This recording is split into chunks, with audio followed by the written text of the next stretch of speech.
All right, good afternoon, everybody. It has been a wild couple days, and I appreciate everybody being here. It's finally sunny out in San Diego, so the fact that you're in here with us means a lot. But it means a lot to me to be up on stage with these icons of the industry. So I'm thrilled to be here, thrilled to be able to moderate this, and hopefully we learn something, have a little fun, and then let's all go have a drink, because we've all earned it. All right, so we're going to start. To my immediate left, I have Chris Rondeau. And Chris, you're obviously the CEO of Planet Fitness, publicly traded company. HVLP, high value, low price model is what that is. And I was wondering, we're going to start with you. I'm going to let everybody explain a little bit of your business models for those that might not be terribly familiar, and then I'll get into some questions. But generally, give us a sense, Chris, of how many units, countries, general size, general price point, that type of thing. Sure. Yeah. And first, real quick, Liz, I just want to say thank you for having us. And honestly, it was, real quickly before I get to the question, but it was great to see the energy at the conference this year. You know, last year it was disturbing to see, and this industry is brought to its knees, and we all should be very proud of ourselves to be here today with the energy we see today, and we're back. Thank you. So it's great. Good. Thank you, Chris. Thank you. So Planet Fitness, we're just over 2,400 locations, 17 million members. We are 2 memberships, as most of you know, the $10 price point for the Classic membership, and the $24.99 for the Black Card, which gives you benefits. Now, Black Card, spa area, reciprocity, and guest privileges and stuff like that. And even though you see us advertise $10 a month mostly, we have about over 60% of our members are paying the $24.99. Yeah. Yep, and we're in 4 international countries outside the U.S. Awesome. That's really awesome. And you have really beautiful eyes. Can I just tell you that? They're really good. I'm sitting next to him, and I'm like, what's he lighting, trust saying? me. I can't even, I'm not even listening to what you're saying. Chris was supposed to sit over here. She moved it. Smart move. You noticed that earlier. Well, thank you. Yeah. All right, Anthony Geisler, obviously CEO of Exponential. Thank you for being here, Anthony. Commuting to the conference. And Just Chris's security, that's all. We all are. We all are, I know. But also a publicly traded company. And can you tell us a little bit about your units, same thing, countries, categories, price points, that type of thing? About 2,700 units in 16 countries. Last year we opened a store every 17 hours. This year it'll be every 15 hours. So pretty rapid fire. Average member pays $130 a month. And I think that's it. Every 17 hours? That's crazy. Last year was every 17 hours. This year we said we'll do every 15 and change. But yeah. That's an unbelievable metric. Congratulations, that's great. Wow. I mean, look, they're 1,500 to 2,000 square feet, so you can, fit the majority of my stuff inside of 5 of his neighborhood stores, So it's a lot smaller, a lot easier to do. We don't have to deal with a lot of issues like HVAC, I always know, because Chris and I are public, I always know that when I start getting investors asking me random questions, I know it's his fault. So I'll text them, so a couple months ago they started like, well, explain to me about air conditioning. And I'm like, how it works? What do you want to know? Are you having issues with air conditioning? I'm like, no. So I had to reach out to him. I'm like, you have it? It's like, yeah, we're air conditioning. We got air conditioning on the roof. I'm like, that's like we use it, whatever's there when we get there, but it's not something we have to deal with because the box is just so small, right? The construction isn't a lot. It's an open. You get the original 4 walls. It's an open shell. So. 17 hours is a lot, right? But at the same time, it's 1,500 to 2,000 square feet, so you can turn those boxes a lot easier. That's awesome. All right, and to your left, Matthew Stevens. So Matthew is CEO of the Bay Club company, privately held, high-end, high-service company. Same questions to you. Tell us about you. Yeah, tough act to follow. 2,500, 2,700 units. We're the regional player. Affordable luxury category on the West Coast. We go from San Diego up to the Pacific Northwest. We have 9 campuses, a little bit more than 20 locations inside of those 9 campuses. A campus for us is a sports resort. So it's a 10-acre site with a 85 to 100,000 square foot club, plus outdoor swim and tennis. So we'll represent on this panel the regional affordable luxury category. Wonderful, great. And last but not least, my friend Bryan, who we're neighbors in Washington, D.C., so I'm glad to be on the West Coast with you. But Bryan Myers, CEO of Solidcore, privately held franchisor, and specifically to the studio category. So tell us about Solidcore. Yeah, good afternoon, everyone. Good afternoon, everyone. I know, pretty rude, everybody. Like you said hello. I do this every time. I was raised in the black church, so I do love a call and response. So my name is Bryan Myers. I'm the president and CEO of a studio business called Solidcore. We are a boutique fitness studio that is a 50-minute full-body strength training workout done on a Pilates-inspired reformer. We are fully company-owned. We operate roughly 100 studios across 25 states and the District of Columbia. Similar to Exponential, our box sizes are roughly 2,000 square feet. We play in the premium space. We operate across a bunch of different markets, so price point's hard, but single class price is anywhere between $20 and $40, depending on whether you're in Fargo, North Dakota, or New York City. Great, thank you. So I have a handful of questions for everybody, and then a handful of specifically tailored to you all. And then at the end, we're going to do rapid fire. Then they don't know what's coming. But let's just start with, listen, and just so everyone knows, so the categories I have is some COVID recovery, finance strategy, staffing, and your members. Like that's just generally, I think, some of what we want to cover today. So starting with COVID, and I'm like so sick of talking about COVID, as I think probably everybody is, right? But as looking through the recovery process for businesses, it's led to a lot of original thinking that came out of COVID, right? And some breakthroughs. So I guess rather than talking, I would love your thoughts, and maybe we'll start, Chris, and we'll go down. Did you have any wins that came out of COVID, or anything you did differently that you're better for it? Mm-hmm. Yeah, I definitely think digital, and I'm not necessarily saying home workouts or content, which we have and is great and all, but I think it's forced us to learn how to use technology and digital to better the customer experience. You know, pre-COVID, our app was pretty much like most people's. It was find a location, club hours, phone number, extent of it, right? And we quickly realized that it was a way for us to engage our members. You know, all of us have members that pay us every month, regardless if they use the facility.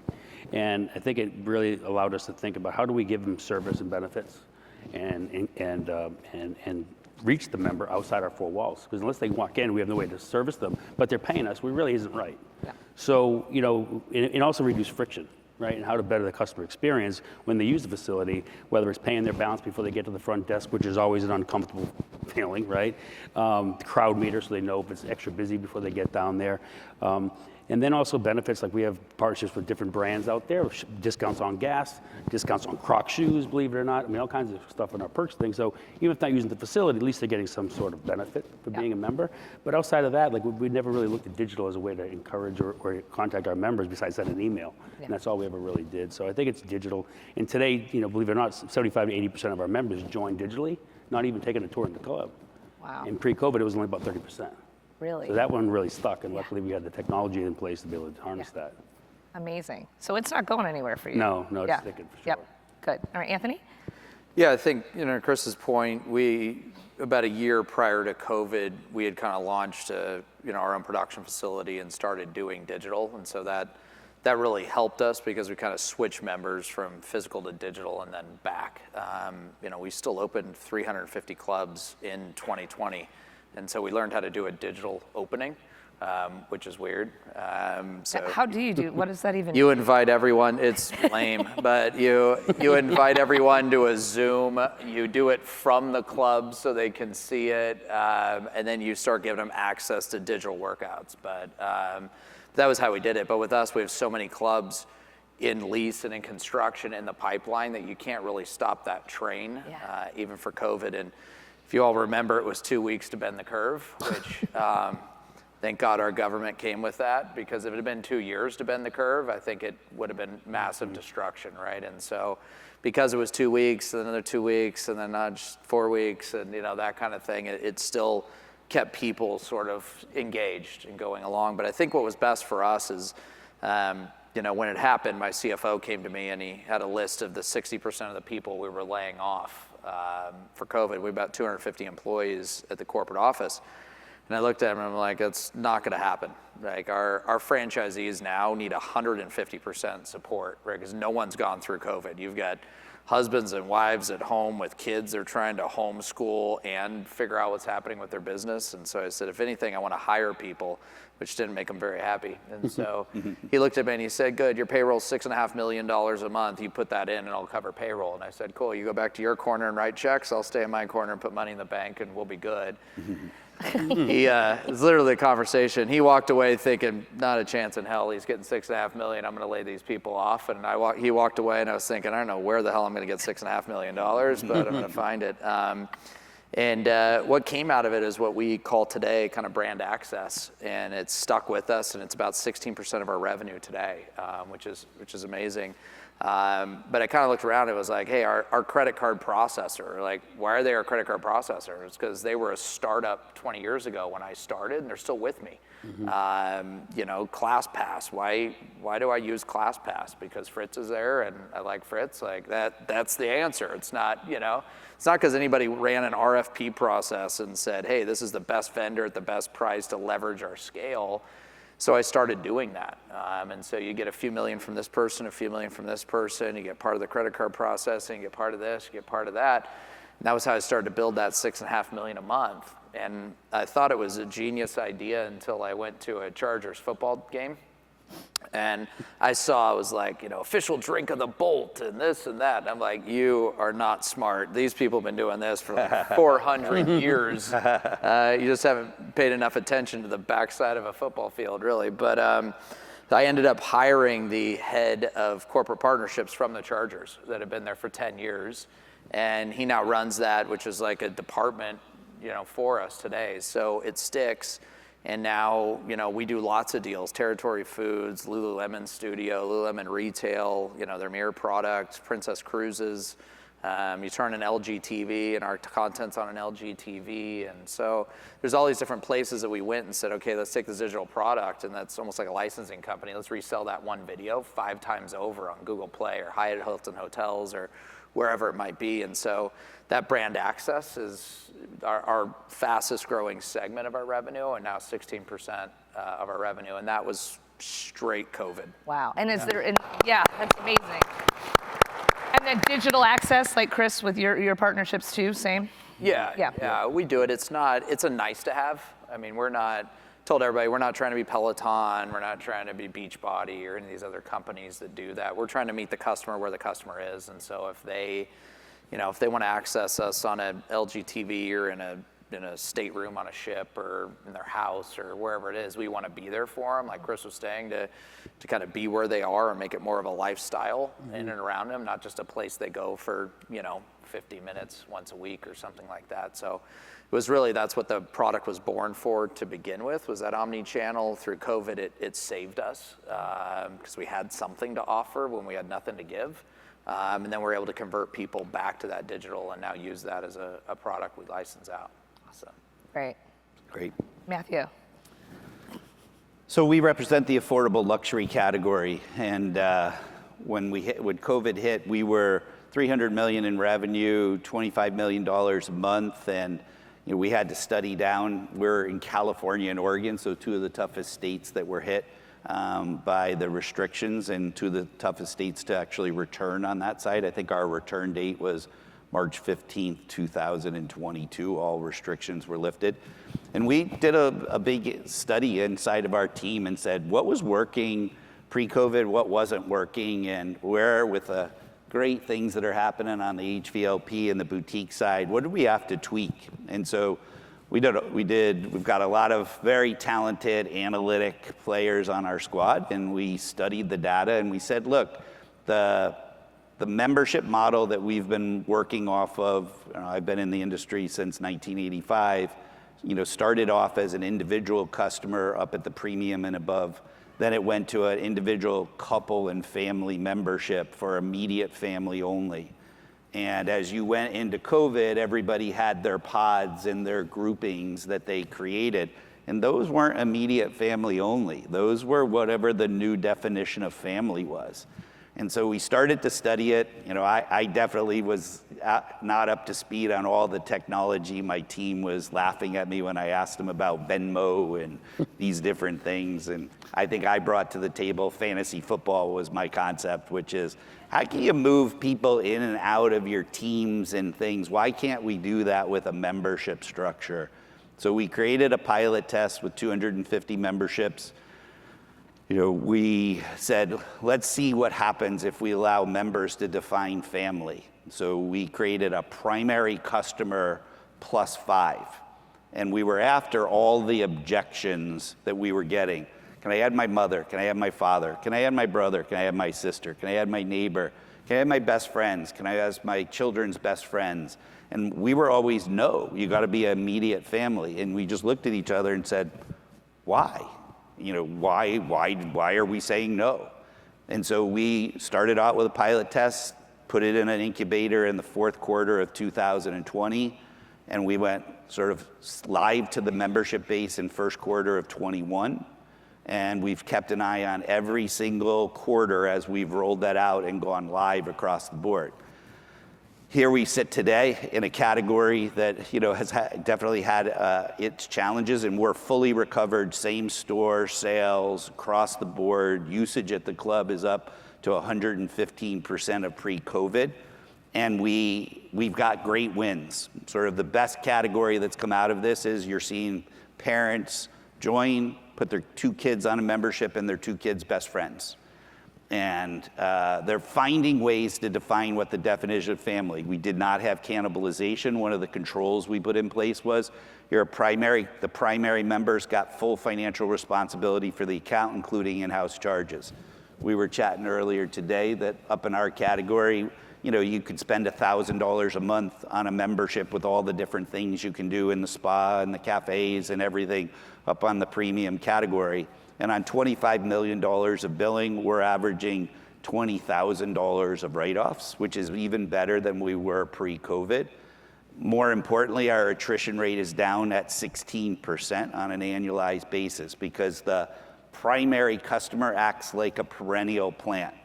They reinvent themselves based on all the different things that are happening throughout the year.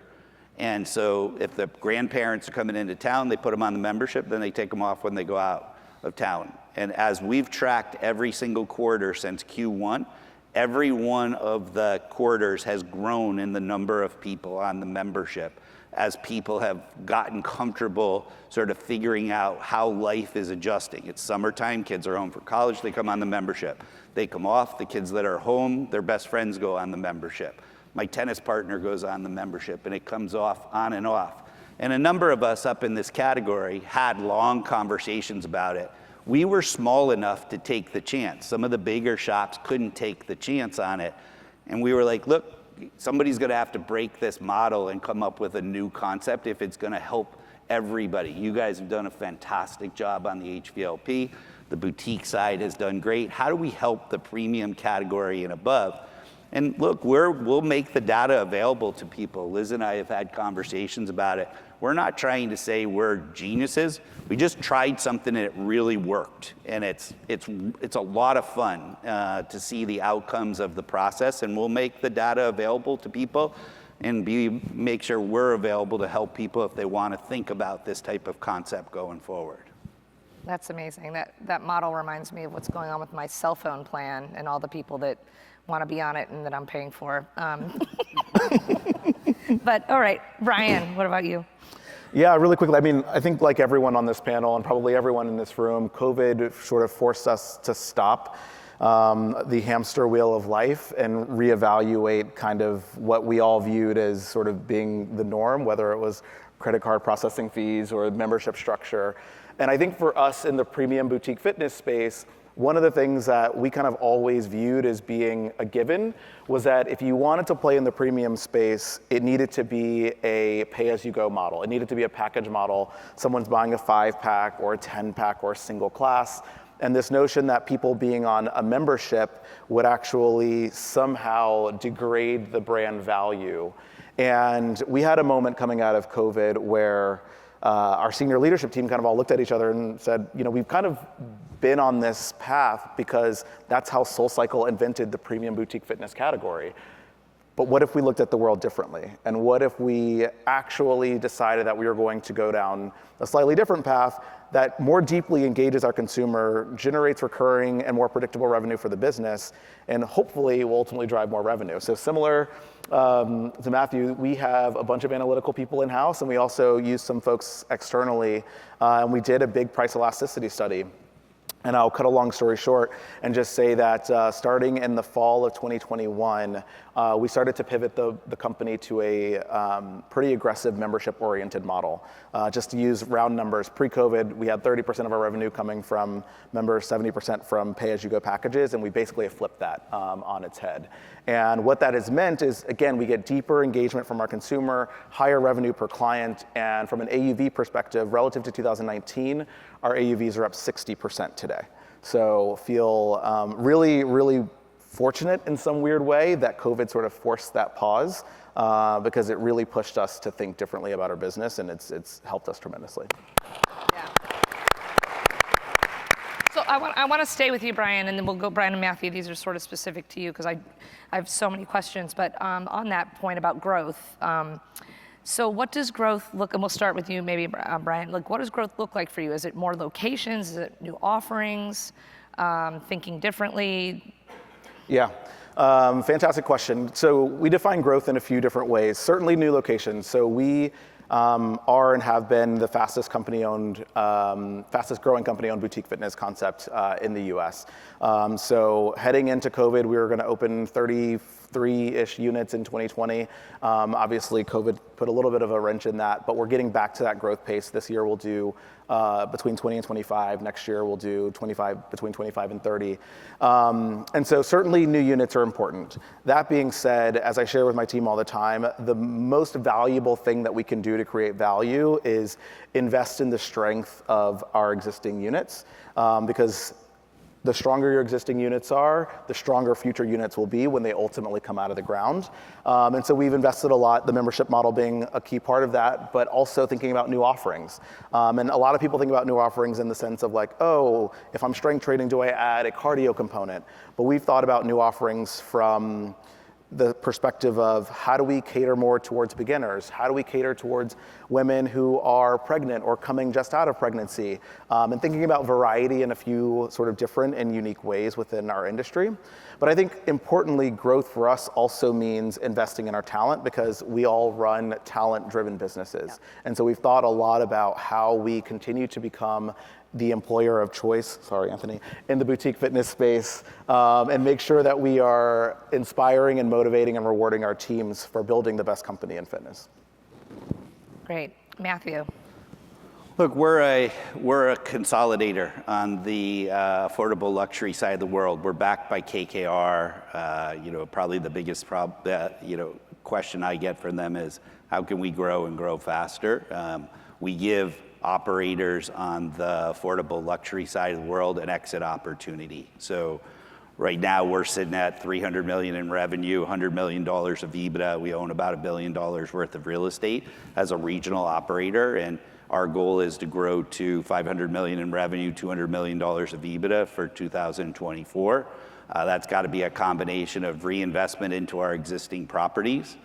We like to acquire assets that are in our geographical zones to sort of add to our package of things. So we buy fitness clubs, athletic clubs, sports resorts, swim and tennis, golf clubs, country clubs, hotels that make our amenity package better.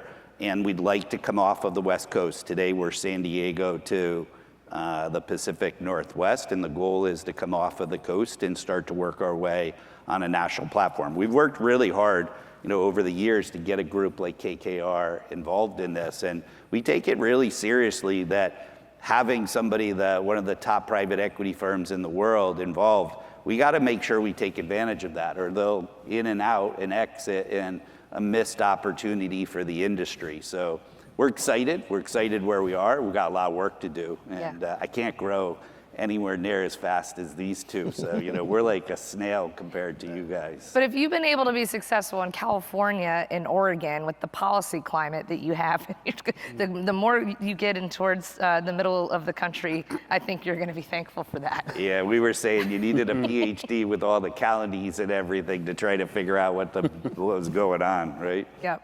So congratulations to you guys. Oh, thank you. So I want to shift a little bit for Chris and Anthony about pricing. So your models are wildly different, right? Boutique pricing, you're more like low cost, no fuss. And I'd be curious to get both of your reactions on just your take on general pricing models and trends that you think are coming. You first? We get asked that a lot from the street, actually, the market, the $10 a month with inflation, and we go on about that. And, we're so passionate about, growth for us is member growth, and we get that either by driving more members per door or opening more stores or both. And, the interesting stat around our current footprint of stores is 140 million people in the US that are over the age of 15 that aren't members of our clubs, of any club, not anyone's club. So raising prices isn't going to get them off the couch. So that's why we stay really strong at that $10 price point. So we look at that as kind of our get you off the couch, curious price. And like I said earlier, over 60% end up choosing the Black Card when they get the benefits of that. So I really look at prices the way we get off. What's interesting though is what if they graduate and they end up becoming fitness buffs and they move on to you guys, Yeah. And I'm like, I did my job. Yep. Because I know there's another million people behind them that haven't done it yet. So I look at that as kind of keeping the price low so everybody gets off the couch and give it a shot. It's kind of it's crazy. Like in the '90s, we started this model. It was 15% of the country had a gym membership, and here we are 30 years later, and it's 22%. Yeah. It's so low. It hasn't moved. I think everybody's goal here should make that get 30% as fast as we can. And I think COVID flushed out exactly why we all should. Yeah, because I think it's a different model, right? We talk so much about help. There's a certain model that's helping the fit get fitter, but then it's helping the unfit just get off the it a shot, couch. yeah, Right? yeah. Okay, Anthony. Yeah, so pre-COVID, we used to comp at about 8% year over year. This last year, we comped at 25%, but 95% of that came from volume, only 5% from price.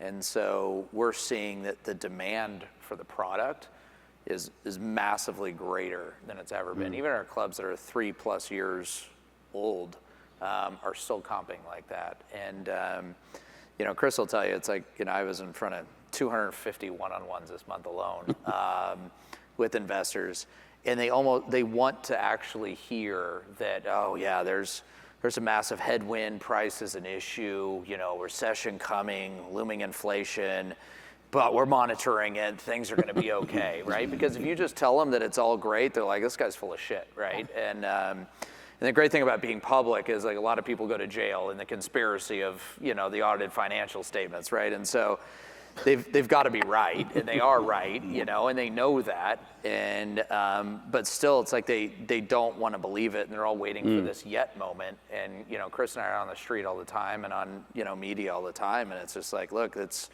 everything is better today than it was pre-COVID. The demand is better today. People are paying more today. People are staying longer today than they were. To Chris's point, the energy in the room next door was fun to be back at again. Yeah. I still had the pre-COVID hopes in my head, but I had the COVID reality, of what I remember seeing the last time I went. And it was great to be back and walk around. And so the industry is not back. The industry is back and past where it was. Like we hit our pre-COVID numbers a year ago in March, and then just continue to grow. Wow. And that's not because we're geniuses or we came with a new thing like membership or anything else. It's, I really believe that there's two things. One, in boutique world, about 30% of my competitors closed while we grew by 35%. So we're catching a much bigger net of the consumer. And I believe, of course, because I'm biased, that we're treating them better and keeping them better. And so that's very sticky. But I think different than a scare of COVID into health and wellness, right? I think there was an education into health and wellness. And I tell people, my dad's 76. I'm in this business for 20 years. I'm on my 12th brand. My dad hasn't worked out in my stores. Right? My dad now goes to Club Pilates twice a week, Stretch Lab twice a week, and he doesn't eat the top bun to his burger anymore, right? That's health and wellness post-COVID for him, right? Great. But it's heading in that right direction. The top's the better bun. That's why he takes it off, because it's thicker. Yeah, so Okay, less all right, carbs. Yeah, okay, yeah. Still eats it, all the crap underneath the bun, but like that's better than it was pre-COVID. So I actually believe that there is a permanent stay education, right? There's been a shift. So the industry is back, but it's back with a vengeance, right? And the idea is to keep that pushing. And growing. Are you all back to 2019 or better? Yes. They were about 50-50. Yeah. So that's amazing, and we're hearing that like across the country, which is fantastic. But I'll tell you what I don't think is better, and that's staffing. And I'd love your perspectives on. You mentioned, rewarding staff, but I mean, I think universally this whole country's having problems, no matter what industry you're in, on staffing, and it's retaining staff. So everything from front desk to trainers. How are you all coping? And this is a question for everybody. Maybe we'll start, Bryan, and we'll work back this way on that. Yeah, so I think there are a few things. There's obviously sort of the table stakes. You got to make sure you have a great culture. You got to make sure you're compensating people sort of in line with the industry or better. And we've obviously invested in all of those things. I think a couple of unique things that I would point out that we've done that's helped from a retention perspective. One is actually on the compensation front, where we typically think about sort of profit sharing plans as being for the people who are kind of more on this stage or in this audience. And we decided to take a different approach, particularly in 2022, that we knew was going to be such a pivotal year as we came sort of in line with pre-COVID performance and then wanted to accelerate beyond that. And we basically went to our entire team, anyone who's a full-time employee, and said that anything that we do above plan, every single person will share in a portion of that. And so essentially introduce profit sharing for our entire team. And what that ultimately meant was at the end of the year, we paid out more than double of everyone's bonus at the end of the year, which is an amazing driver of continued performance for our team. The second thing that we've done is we've really invested in, especially for this new generation, investing in making sure that they feel seen as individuals, not just as employees or sort of cogs in the corporate wheel. And on that front, we have always done, but we invested again in doing it in 2022 for the first time since COVID, hosting a retreat. And for this retreat, we fly our entire full-time staff to a location together, and we spend 3 days, and we don't talk about solid core at all. Those 3 days are spent on personal development, they are spent on team bonding, they are spent on celebrating incredible milestones that folks have achieved, but nothing is meant directly for someone to go back to their studio and do something different the next day. And as a part of that, again, we try to see the person as the whole person. So one of the activities that we did was we asked everyone, our tagline is create the strongest version of yourself. So we asked our team heading into the retreat, our tagline is create the strongest version of yourself. If you could be a beginner at something, what would it be? And we sort of positioned as, is this just an icebreaker? And so we ran our retreat, and then we got to the final session of the retreat on the third day. We had a blast, everyone was super emotional. And then everyone came into a room like this, and we as a leadership team got on the stage, and we said, we care so much about you, and we ultimately want you to create the strongest version of yourself, whether that's here or whether that's elsewhere. And so if you look under your seat, there's a bag for every single one of you, and in that bag was something that was the first step toward whatever it was that they wanted to be a beginner at. So we had people who wanted to learn sign language, people who wanted to be DJs, people who wanted to travel the world. And again, it was just a personal touch that made people feel seen. And that is sort of the DNA of who we are and how we're trying to show up and drive retention and that corporate culture that keeps people. That is so cool. That is so cool. Look, we're definitely in a very aggressive growth mode. You had to sort of wind down certain departments and divisions at the beginning of COVID. We tried to keep everybody employed as much as possible, and some people went in different directions. And so, we're rebuilding operations development, construction development, and every one of our core categories as we're in big growth mode. What I'm thrilled about is the talent pool is fantastic.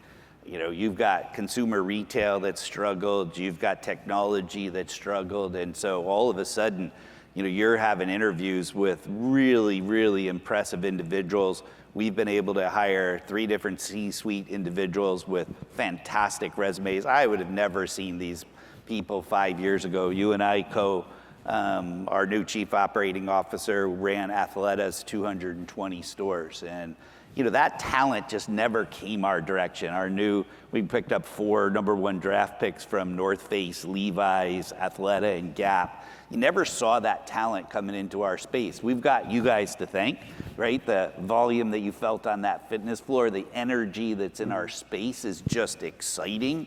And people are like, okay, you know, was they're watching everything recover. It's great for you, right? You've come on to run this place, and look, we're gonna get some momentum behind us here and then build and deal with the things that we had to deal with. And it's exciting that a lot of people wanna come work in this industry, and I think everybody's gotta think that way. Whether or not you're at frontline all the way through senior level positions in the company, get on your front foot, play offense, be excited of what you just saw on the fitness floor, all the jobs that are being created. We've got 4,000 employees. We'll be up at 6,000 employees by the end of next year. There's great jobs being created in this space, and we just have to build the careers. Yeah, I think, you know, I say that too, even on behalf of advocating for the industry in DC. We're so differentiated by how cool we are and how awesome of an industry we are, right? So we're up there. Not only do we have an amazing message to say, but we're not the tire manufacturers, right? Right. So it's pretty awesome. We don't sell vacuum cleaners. Yeah, right. Yeah, exactly. Okay, Anthony. Yeah, and I think that to that point, it helps on the franchise side with us, right? Because if you look at outside of fitness, I compete with any other franchise that's out there, whether somebody, you know, wants to get into fast food or they want to do dry chem or dry cleaning or something. And so it helps a lot because this industry is exciting. It's a place where people want to be. It helps people, you know, different than some of the other stuff that's a little bit more boring, like a Meineke muffler or something, right? May not be where people want to get up and go to every day. You know, I get asked a lot on the street, like the Great Resignation and stuff like that, and it never really hurt us because no one quit their job as a yoga instructor to go work in a cubicle at IBM, right? It was it was the opposite, right? Nobody teaches for us. I mean, our average instructor works 10 hours a week. Like, why? Because they're like artists. Right? If you took an artist and said, hey, you love art, you love painting, you're gonna paint for 100 hours this week, they don't love it anymore, right? And so our instructors are passionate about what they do, so they end up working 10 hours a week. And people don't think about this, but you think about like a cycle bar class or a rumble class, right? For us, those people are like full-blown DJs, right? I mean, they're the star of the show. They give it their all. And you try and yell and scream and cycle for 2 hours, like you're dead. You know, you're not doing that 40 hours a week. And so it's typically not where somebody drives their main income from for us, you know, because they don't work as much, right? And so for us, it hasn't been an issue. I mean, when we opened 511 stores last year, and there's about 5 instructors part-time per store and a couple desk staff, you know. So we hired 4,000 people from the network, you know, through the network last year. But people come because they're inspired to be a yoga instructor or be a cycle star or be one of those things for us. So. Yeah. Yeah, I'd say, you know, I mean, anybody can have a 401k and benefits, and I think what we preach a lot is definitely the culture part of what we do, who we are, the judgment-free zone, and getting people off the couch for the first time. And we do also a lot with like Boys and Girls Club of America and funding their anti-bullying campaigns with today's younger generation is very important, especially the front desk staff. Yeah. Also, we celebrate Pride Month, which is also a really big hit that we support that as well. But I think to your point, like we're in a great industry, right? And we're not changing oil and we're not changing car tires for a living. Man, the auto industry is really getting hosed. Yeah, right. You know, and we're not flipping burgers, right? Yeah. And we're not flipping burgers. You know, we're improving the quality of life, right? And I think that's more important now than ever. And I think that fitness now isn't just about waistline like it was 20 years ago and going to the beach. It was about mental health, and which is resonating, and you can't turn any news channel on now hearing something about mental health. You know? Yeah. So I think once you get people to understand that you're working for a company that's improving someone's life, and for me, because we're a franchise company, you're also improving the franchisee's life. right? So we're providing health and wealth. So we have two sets of customers that we're servicing, and once you get the staff to realize that, it really resonates with them, and you're changing people's life for the better. And you're definitely right. The C-suite, this industry is now. It's not, you're not working as a CFO for a basement dungeon gym in the back of an industrial park. This is like a real industry. And I think through COVID, I think people realized, because we got so much bad press, but it was press, that people realized this is a real industry, and people stood up, and we got more recognized, I think, because of that longer term. So I think and I'm in New Hampshire, which, getting people to move to New Hampshire is not exactly the easiest, but it's a lot easier now than it ever has. It's easier than Alabama. Maybe. Yeah. Until it snows 2 degrees out. No, Dr. Salas said something yesterday that I heard him say, and I wrote it down. It's that it's no longer about butts and buns, it's about hearts and lungs. And I was like, I love that. I wrote that down, right? So good. All right, so I have a question for you, Matthew, and this is more about sort of the family side of the business and what you might be doing in that space, right? So I think, again, going back to the pandemic, and anybody that who was home stuck with any children, by the way, during the pandemic? I mean, I'm so glad that we made it, and I am so glad that's over. I had 3 that I was in. They were 6 years apart, my kids, and it occurred to me, I'm like, this is like 666. This is like my kids. So anyway, but Matthew, anything coming out of the schools being closed that maybe you might have done differently to help new parents or young children, or anything specifically in your business model? Yeah, what we did during COVID, which some of my team is sitting in the crowd, and they have some stress over this that we did, is look, our clubs were closed, and we have big 100,000 square foot clubs, and we partnered up with KinderCare, and we turned our facilities into distance learning because California and Oregon wouldn't let us be open, and so we turned them in, took everybody who wanted to put their kids in a KinderCare program and partnered up with that. We ordered 2,000 desks. I can see some smiles out there, all of a sudden, instead of running an athletic club, I've got guys putting together, little kids, chairs and tables as part of it.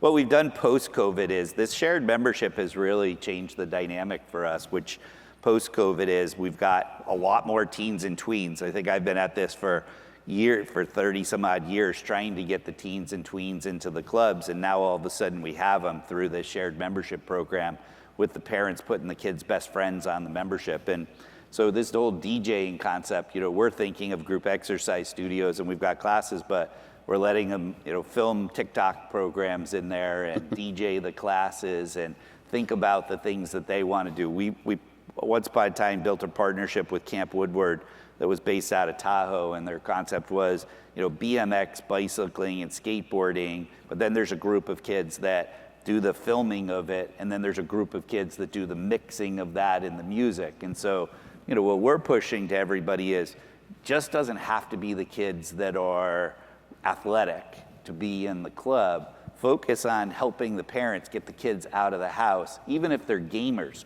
right? Build a e-gaming situation for them, so that the kids are out of the house and doing socialization, and they'll decide what they want to do from that process.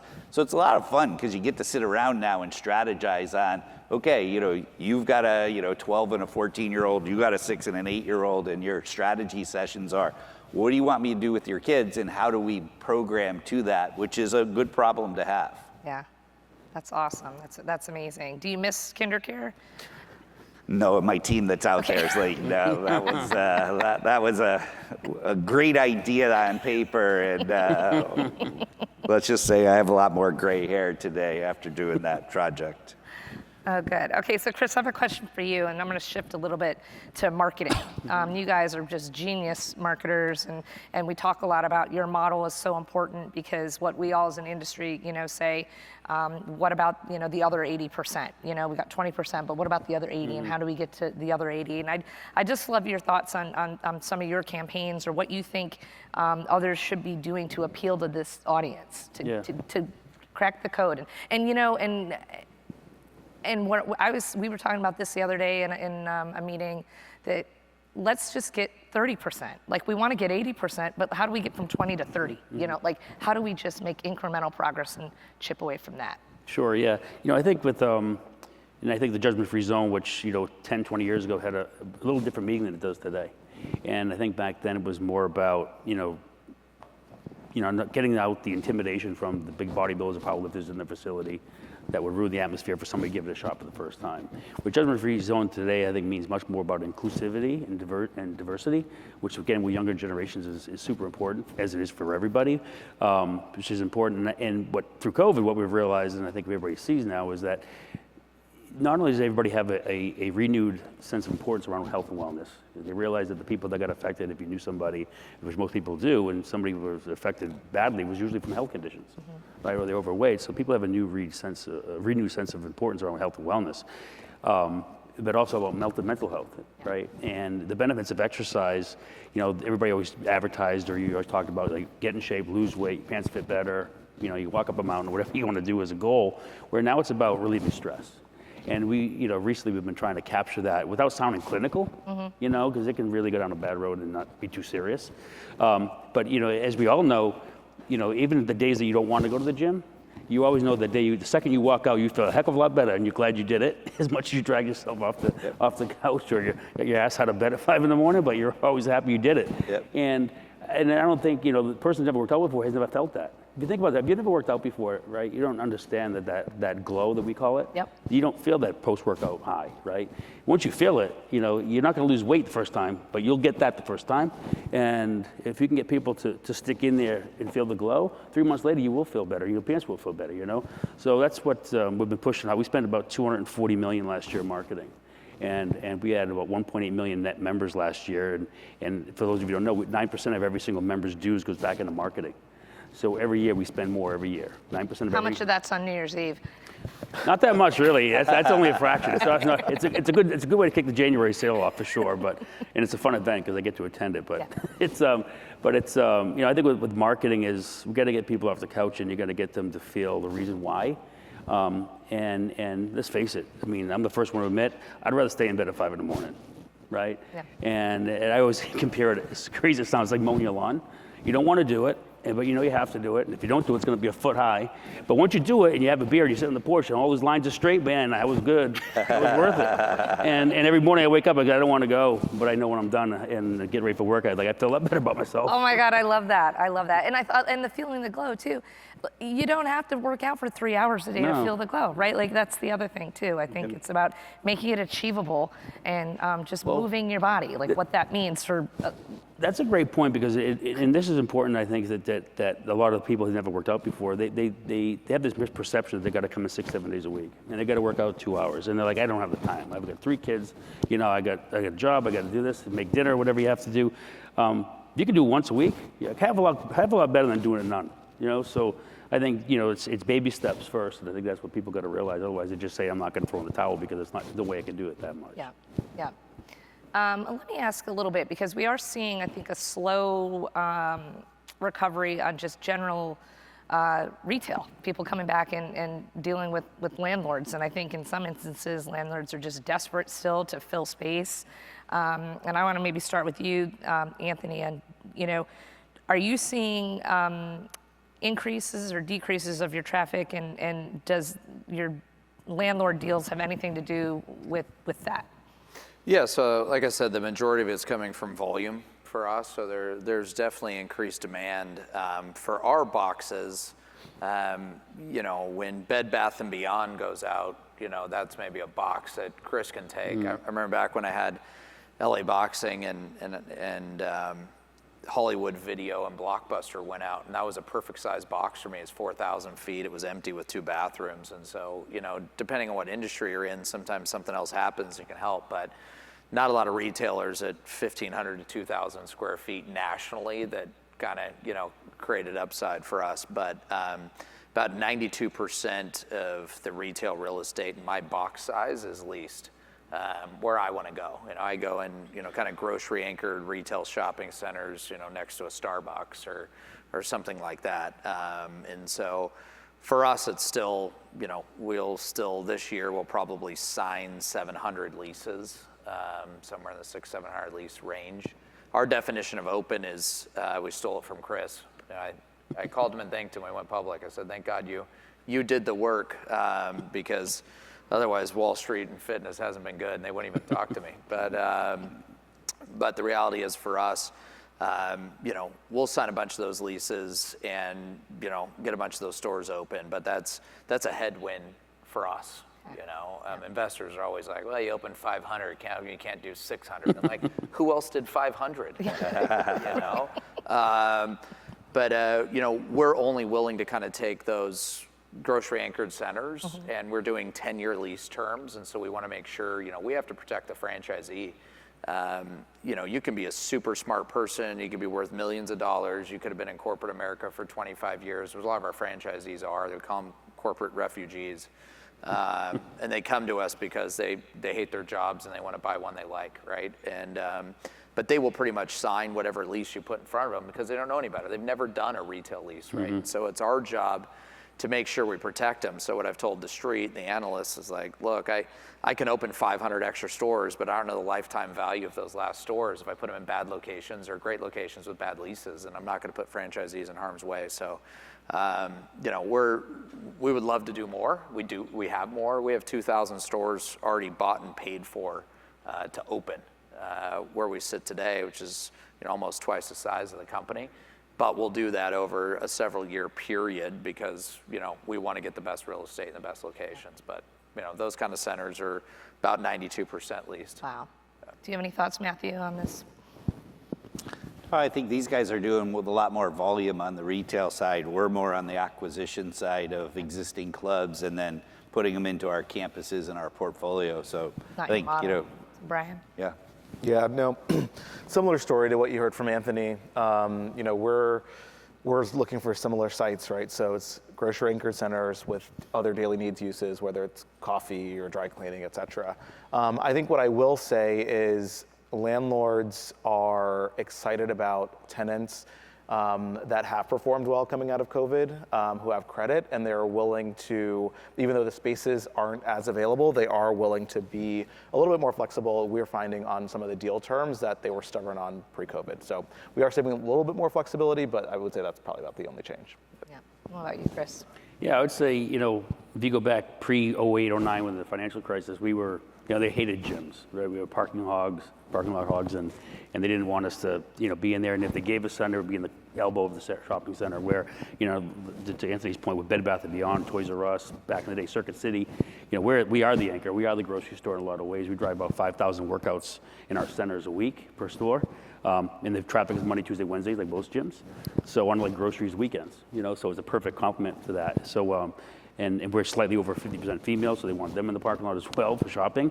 And they actually want us there now, so they actually look for us. I'd say the availability is about the same as pre-COVID as far as real estate, and prices are about the same. Construction costs are unfortunately up right now. But I'd say it's probably the climate as far as real estate is about the same as it was pre-COVID. Maybe you get a little bit more tenant improvement dollars from the landlord nowadays than you did pre-COVID. Okay. Okay, I got a couple more questions. I'm going to be aware of time here, but we talked at the beginning a little bit about obviously things that change, and technology, has come into all of your businesses in all sort of different ways. And looking ahead at what Apple's doing and what Netflix is doing and all of that. And are you all afraid of big tech or no? No, I don't at all. And I think if you go back to the Gen Z population, you said that they're joining like crazy. They are joining like crazy. And the millennials were joining more crazy than the Gen Xers, But, I think it's exposure, and even I go back pre-COVID when Peloton came out and everybody's like, oh, God, they're going to rule the world. And then COVID happened and they thought they were, and I told them, you're wait to see what happens, you'll see. But, something I like when they advertise because it gets people thinking. Right? And all these kids are growing up with wearable devices and Fitbits and apps. I mean, when I grew up, the only way you could learn to work out was two things. It was Muscle and Fitness magazine and Arnold Schwarzenegger's Encyclopedia of Bodybuilding. That was it. That was it. And there was no YouTube. There was no apps, right? There was Don't forget nothing about Richard Simmons. He was back there too. Yeah, but I was doing weights, That's a long kid. He was a man. Right? So didn't he lock himself in his house or something? I don't know. I think it's exposure. I think Apple getting into it. I think it's all good. I think it just helps people awareness to work out, and they just choose their niche of what they like. Yep. I'm the least technological person. I'm still updating my MySpace, but I still got AOL, believe it or not. Do you? Yeah, That's perfect. I just had to tell my dad the other day he doesn't have to keep paying $29.99 for his email address. Yeah, I know. I stopped 2 years ago. But yeah, no. Look, we continue, you know, via the app or the digital stuff we're doing or getting on LG televisions or, you know, that's where we're kind of doing our tech side outside of, you know, what everybody has, the wearable stuff and updating to Apple Watches and, you know, everything we can do, but there's no like fear of big tech, you know, like we had no fear of Peloton, like nobody was going to continue to bike in their underwear for the rest of their life in their kitchen, right? It's just it's not gonna happen. We're communal animals, right? Like we like to go to Disneyland and wait 2.5 hours for a 2-minute ride and then pay $400 for the experience and then wanna come back again, right? Yeah. And so, you know, Chris and I would talk about it all the time, you know, it's just, Catterton sold out of that thing at $8 billion when it went public because $8 billion was a great deal. And when it's trading at 45, it was like, oh my God, this is amazing. Gyms are closed forever. And of course, everyone on planet Earth just wants to ride a bike, right? Like it's like, yeah, just right into this narrow funnel. That's fitness for the rest of your life. So, you know, we're not really worried about that. I celebrate it. I think it's great. You know, we have Cycle Bar, which has been, you know, 6 times the size of SoulCycle, you know, a unit count. And so we're pretty well spread across the country, and everybody has asked me the Peloton effect on that, and I'm like, I think it's great. I hope somebody buys a Peloton, and I hope they ride it, right? And then out of COVID, I know they're gonna hang their clothes on it, and then they're gonna sell it on Facebook to a friend who doesn't need it because they have one in their garage. But it got them into cycling, yeah, right? Yep. And it got them into fitness. It got them, to Chris' point, it got them off the couch, right? Like, I loved it for all of those reasons. Every time somebody, their quarterly report came out and they sold another 1 billion bikes. And I'm like, awesome, another 1 billion people that are gonna get off that bike eventually and come into our clubs, right? But maybe it got them off the couch or, you know, it was a mom who, I pick on my wife all the time where like during COVID, she's like, oh, I worked out before we had our daughter. And I'm like, you know, she's 8, right? You know, and so, but my wife's in amazing shape. It's not a bit, but it's a great lady. But no, but it was a wake up call for a lot of people, right? Where they're kind of like it was where the fit got fitter, and then I think it became where the people that used to got fit went back to get fitter, kind of type thing, right? And so it was sort of a calling card, and I think Peloton helped with that. I think Peloton put people back on a bike or put people back in fitness, and so not afraid of it. We definitely embrace that. Okay. Matthew, what do you think? Afraid of big tech? I think, you know, if our goal is to get 30% and then 35 and 40%, we should lean into this, not lean away from it, not feel like that's a competitive threat. It helps all of us. You know, as you were saying, when Peloton was going on, at least people were doing things and people were outside breathing fresh air and they knew that they were going to come back to community. We're all about community, and I think one of the things we've got to be careful about, which we talked about in another meeting this week, is staying positive versus negative. Don't attack, right? The history of this is we've attacked a lot. Like anybody that's a competitor, it's like attack.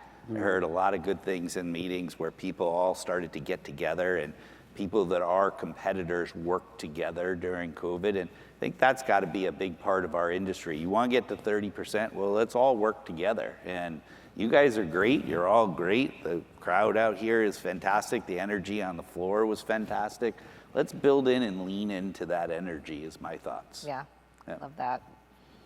Matthew said it all. Yep. Nothing to add. Okay, perfect. All right, so let's see, I've got a couple more questions and then we're gonna do rapid fire and close this out. But one question I get asked a lot, and now I'm excited to ask you all this, is around advocacy. And you know, we learned a hard lesson about you know, not being at the table, and if you're not at the table, you're on the menu. And you know, we've heard that, and we know that, and we felt it and experienced, and we're all on the other side of it now.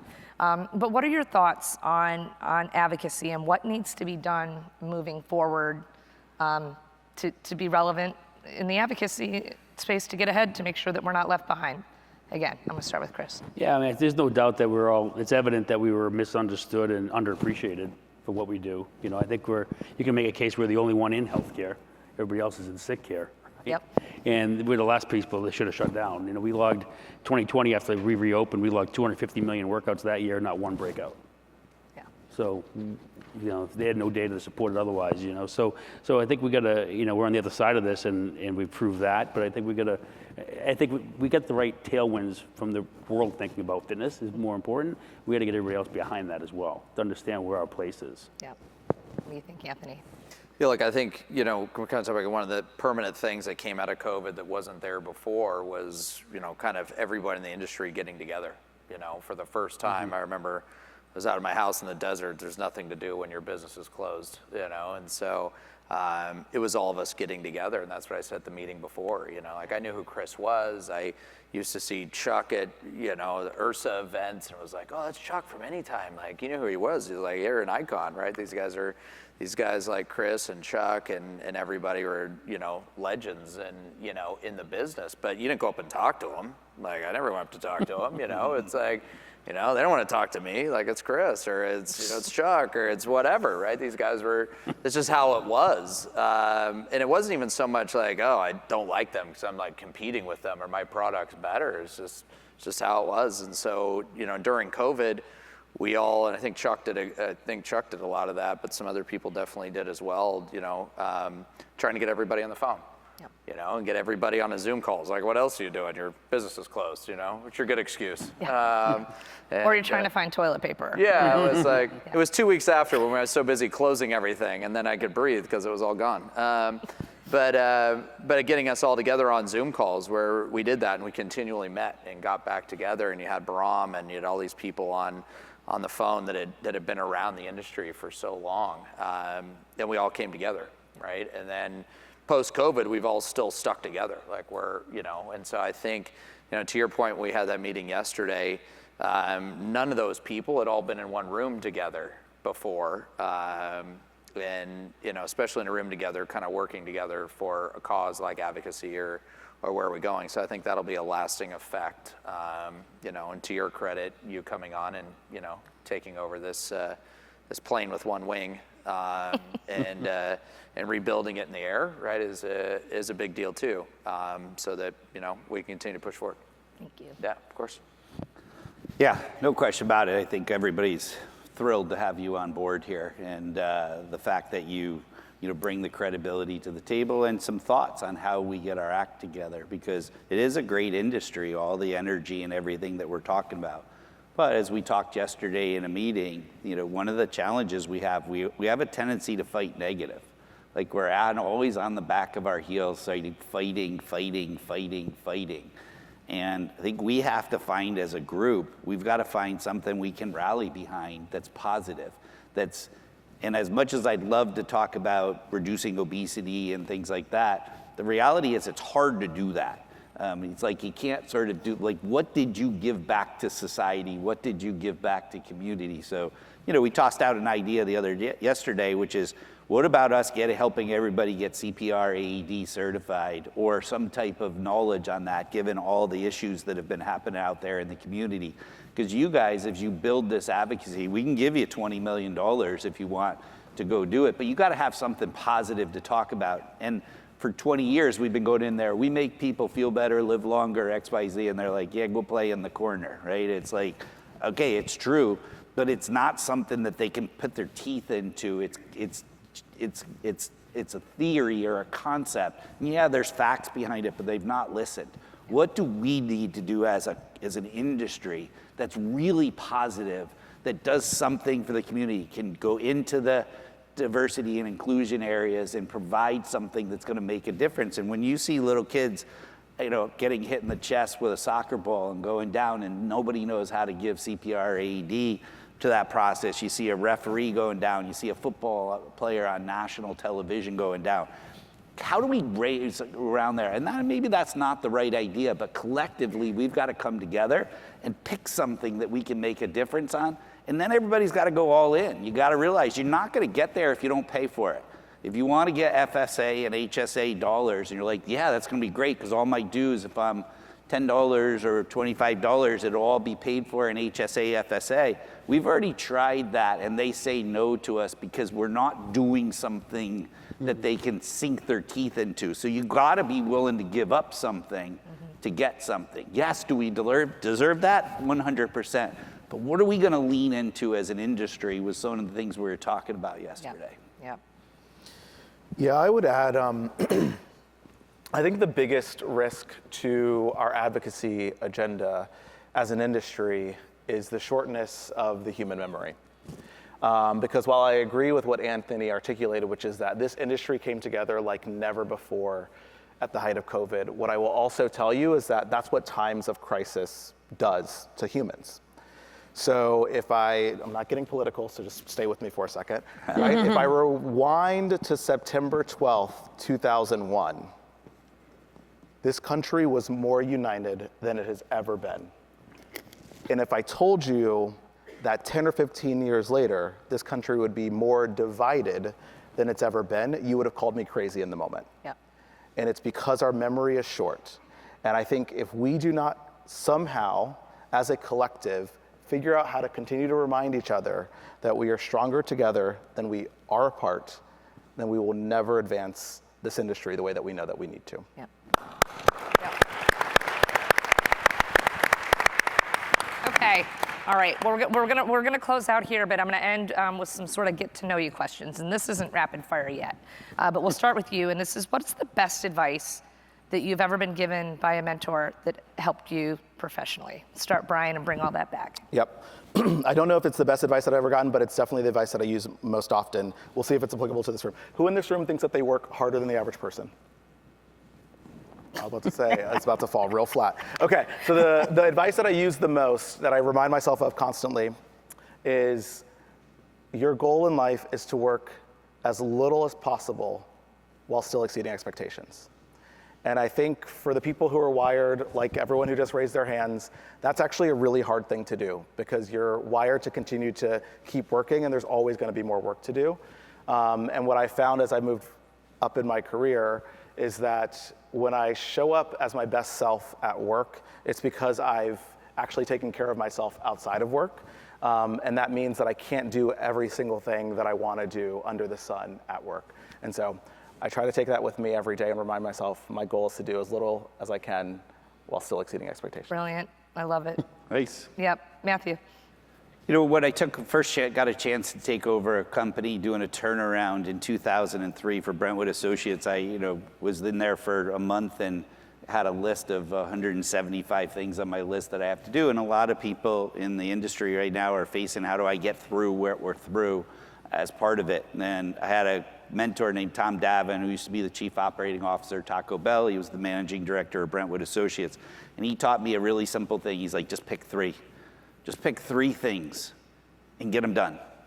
And then pick three more. But if you try to tackle all 167 that are on your list, there's no chance. You got to put wins up on the board. So if anybody's sitting in here going, I'm scrambling, I'm still not back, I got these things I have to do, pick three things you can put up a win on the board and put those wins on the board and then build from there. Love it. I love it. I love it. You guys are good. I know. I mean, it's just tough to follow. Yeah. Mine is so simple. My mentor, kind of going through the ranks, was a guy named Ed Tracy, who was the CEO of Trump International and a big guy in the gaming space, which is where I was before this.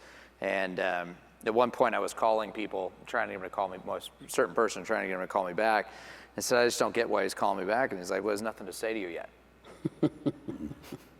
Right? It was like, it stayed with me for 20 years, and it was like the simplest, most dumbest thing, but it always centers me back to kind of that story creation, right? Where you'll call somebody or something will happen and you create a story. It's like, oh, well, they haven't called me back because of this, this, or this, or I wonder why they're not calling me back. And you've gone down like 20 different paths of where it is, when really he's like, this has nothing to say to you yet, right? Like, he knows what you want, Yeah. and they'll call you back when they have an answer, right? Or they have something to say. So that's always stuck with me, because I tend to, Bryan's point, I tend to outwork people. Like I think my mom and my wife give me credit for being smarter than the average people, but I don't see that as the case. I just see it as where I outwork people. So I tend to send emails at 1 a.m, messages at 3 a.m, all those kinds of things. And so when people aren't getting right back to me now, for whatever reason, 20 years later, that still rings in my head, like they're just not getting back to you because they don't have anything to say yet. And so just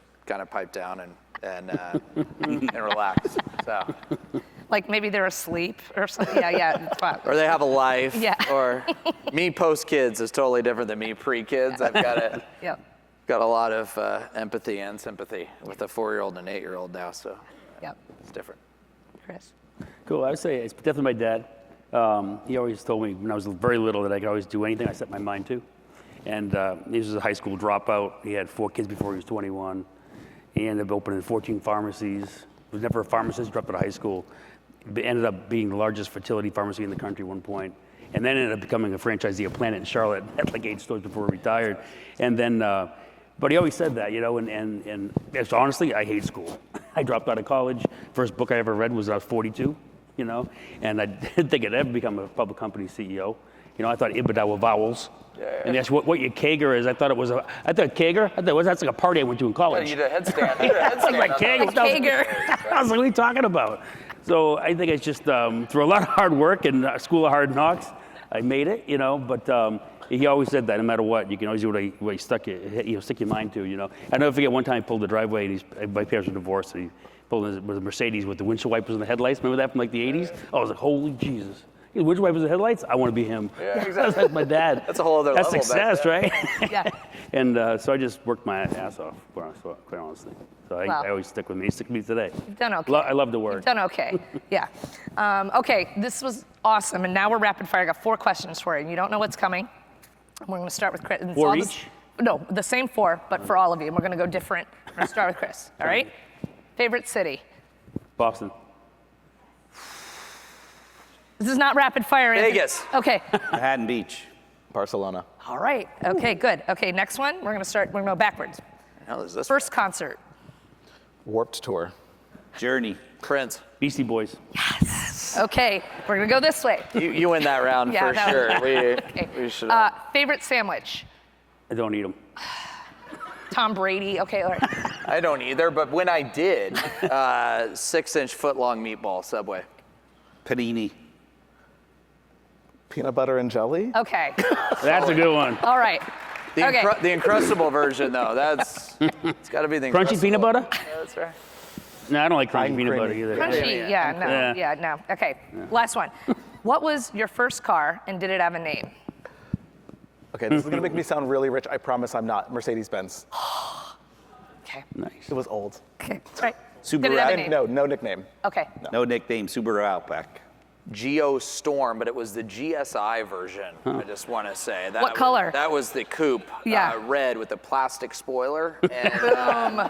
and because it was a Geo Storm and my initials are AG, and it was back in the 90s, I put Ag Storm on it. It's intimidating. It was dope Yeah. back then. Yeah. I think that was the word.